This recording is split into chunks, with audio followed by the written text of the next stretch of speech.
ধনী হতে আল্লাহ পাক নিষেধ করেন নাই, ধনী হতে আল্লাহ নিষেধ করেন নাই, ব্যবসা করতে নিষেধ করেন নাই, ধন সম্পদ আল্লাহ পাক অর্জন করতেও নিষেধ করেন নাই, কিন্তু দুনিয়ার পূজা করতে আল্লাহ নিষেধ করেছে, দুনিয়ার মোহে ডুবে যেতে আল্লাহ নিষেধ করেছেন। সম্পদ ওসমান রাদিয়াল্লাহু আনহুরও ছিল, কিন্তু সেই সম্পদ তিনি তার প্রয়োজনে যতটুকু লাগতো এতটুকু ব্যয় করতেন, বাকিটা আল্লাহর রাস্তায় ব্যয় করতেন।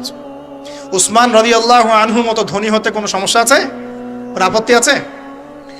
একটা আমল তার জীবনী থেকে পাওয়া যায়, এটা পড়ে আমার কাছে এত নিজেকে এত ছোট মনে হচ্ছে যে কাশ যদি এই আমলটা আমি করতে পারতাম। বলে দেব, চেষ্টা করছি যে করার, আপনারাও করার চেষ্টা করেন।